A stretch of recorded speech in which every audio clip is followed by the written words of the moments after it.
Hi guys, welcome back to my channel. My name is Sheila Kololo. I am your junior forensic investigator, currently on secondment as a candidate attorney. So a few days ago, I dropped a video explaining to you guys the basic principle of the liquidation and distribution account. And today I want to show you how I applied it. So unfortunately, I am not so technical and I tried taking a video through a screen record and it had no sound. So I guess I'll have to do it the most probable traditional way. And here we are, guys, but the goal is to pass, so we listen, we don't judge. Okay, so we are doing the 2021 19th October paper. It was the paper 2. So now we are looking at our question 1, that was our liquidation and distribution question. Okay, in the introduction of our facts, we are told that let me see if I can highlight. Okay, we are told that Owen Mabuza died intestate on the 1st of January 2021, and is survived by his wife Amanda, to whom he was married out of community of property without the accrual system. He is survived by his major son John and his major daughter Shelley. Shelley is 7 months pregnant. His son John, who is not registered for VAT, was appointed as the executor, and he establishes the following. Right now, those are our transactions. So now going back to our principles, remember I told you guys your liquidation and distribution account will always have a heading. This heading, guys, costs 4 marks. You don't want to lose these 4 marks. So you're going to start like this. I already did the heading because just earlier I thought I was recording, but I guess technology is not my strong point. So now we're gonna say the first and final liquidation and distribution account of the late Owen Mabuza, and then an ID number. So in your point number 1, you give the particulars of the deceased. Point number 2 is who died on 1 January 2021. Where do I get this 1 January 2021? For our facts, it tells us that Owen died on the 1st of January. We then move on, who was married out of community of property without the accrual system. Sheila, where did you get this? I got it from here. It says and is survived by his wife Amanda, to whom he was married out of community of property without the accrual system. Then our last one is the master's reference. The master's reference is always there, guys. Please do not miss it. So you do understand our 4 points. So you can actually write this in sort of a paragraph form, but because I wanted to make sure that you guys remember the 4 that you are supposed to highlight, I broke them down. So now we go on to what John, the executor, has established. John established that there is a farm where there is bona fide undertaking being carried, which was valued by the appraiser at 1.5 million. So what is a farm, guys? A farm is essentially a immovable property. So we know that, okay, number 1, this is immovable property. Now we put it here. There's my 1.5 million for the farm. So you will see that from your previous questions and memos, you are supposed to have like a description describing the property address, the title deed number, and the valuation, as well as the divestment. So the divestment is to whom the property is going. So I call this a DVD. So it means you describe the property or the immovable asset, you state it was valued, and then you divest. So divestment is you are now stating to whom is this property going. So because Owen was obviously married in terms of the out of community of property, but he left no will, he died intestate. He will be governed by the intestate succession, and the farm will go to the surviving spouse. But for the purpose of today's lesson, I'm really not gonna do these. I don't want to confuse you with a lot of things. This is something that you can literally grasp before you go right. Our next one says a payment on the life insurance policy A in the amount of 920,000 is made to the executor after deduction by the insurance company of a loan against a policy in the amount of 35,000. Remember, guys, what I told you regarding a ceded policy. So we've got a policy that paid out, but when it paid out, it had to settle a policy. Oh, excuse me. It had to settle a policy when it paid out, right? So now they say policy A paid in the amount of 920 is made to the executor after deduction. So you see this amount 920, it's after deduction of the 35,000. And the principle of our liquidation and distribution account is that we do not account for liabilities. So when they say after deduction and we don't account for liability, what does that mean? It means we must now add these two amounts together for the purpose of our liquidation account, because in the liquidation account we do not account for liabilities. We will account for liabilities at a later stage. And where is that? That is in our liabilities account. So we took this 920,000 plus this 35,000 and we put them together, and here I am. It's policy A, 955,000. So now we know the reason why we are taking 920 plus 35,000, because initially the loan actually paid 955, but because it was a seeded policy, when it paid out, it actually paid out 920. But for the purpose of our liquidation account, we have to make sure that we account for the whole amount before the liability had to be paid. So now we've got our 955,000. Then we move on to point number 3. An insurance policy B on the life of Amanda. Red flag number 1. It tells you that it was on the life of Amanda, right? So you know, okay, it was on the life of Amanda. Owen was paying the premiums, so the deceased was paying. So the deceased thought the wife would die first and took out a life insurance policy. Unfortunately, life happened. He died first. And then we see that in this policy, because it's the deceased who was paying the premiums, this means that the deceased is not there anymore to pay the premium. So what's going to happen? This policy will have to be surrendered back to the estate. So now let's read an insurance policy B on the life of Amanda.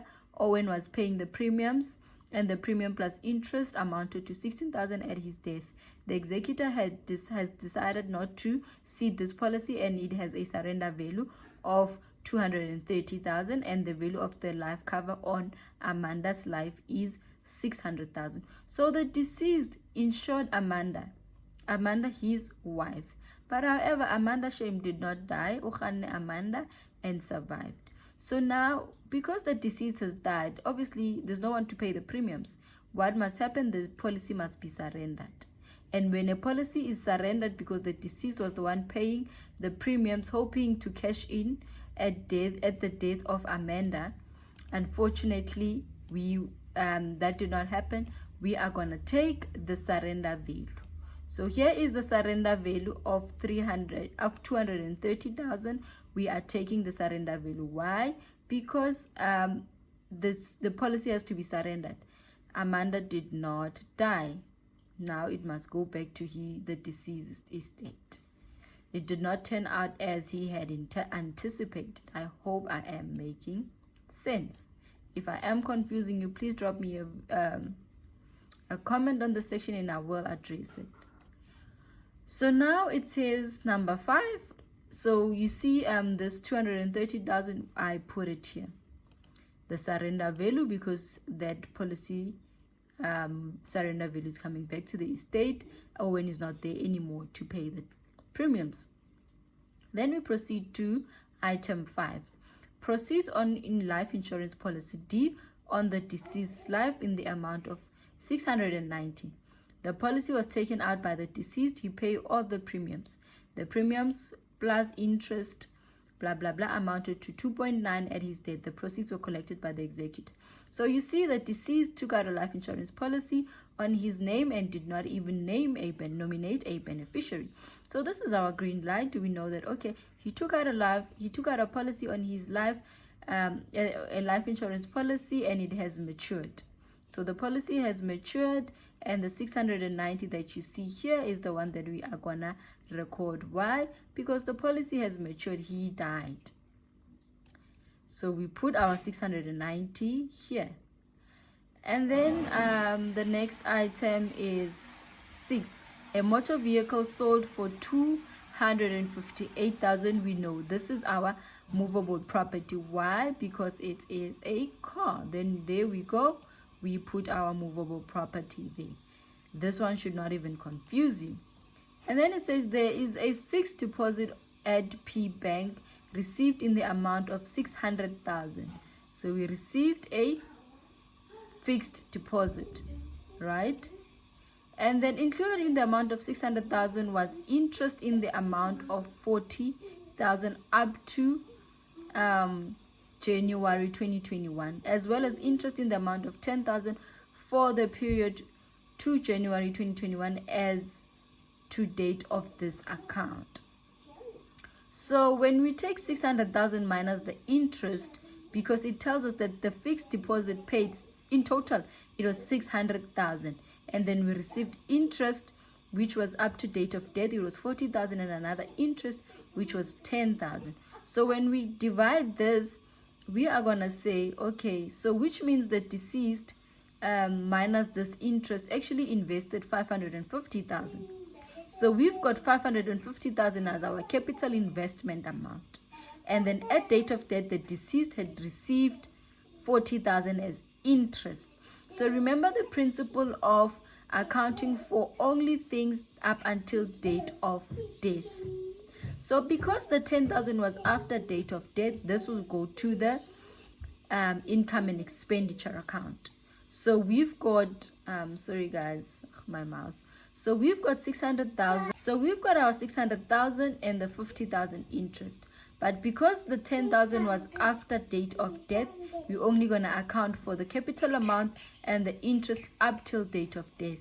So you will see here I put my 550, the capital investment amount, and 40,000, which is the investment amount. So in total we have our 590. The 10,000 we will account for in the income and expenditure account. So then we move on to our next item. It's item number 8. So item number 8 says 1,900 nominal shares in Sheep Limited, a company listed on the JSE.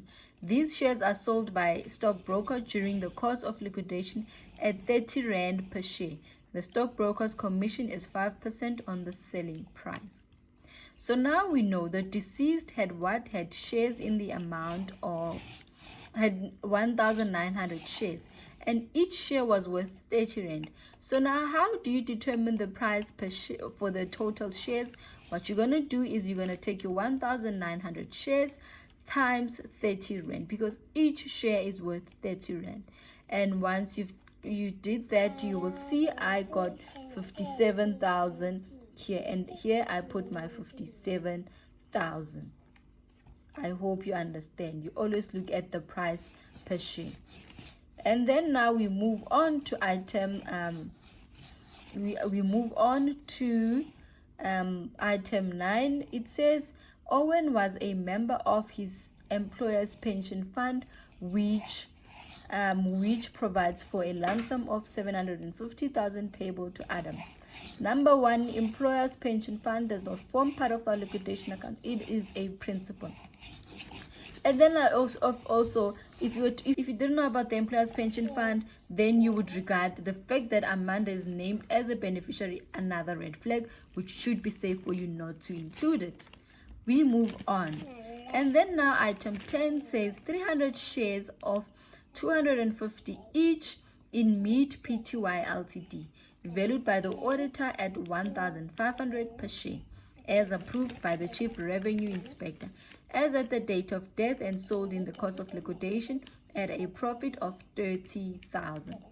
So you see here we've got 300 shares. Each share is worth 1,500 Rand. So you take your 300 shares times 1,500 Rand, you get 400 and I think it's about 450. And then from your 450, remember now the scenario is telling you that we sold at a profit. So how much is our profit in this instance? The scenario told us the profit is 30,000. So when you take 450,000 plus 30,000, you get 480,000. That's your total amount. So we've got our 450,000, which is the value of our shares, plus the 30,000 lucky profit that we managed to generate from the sale.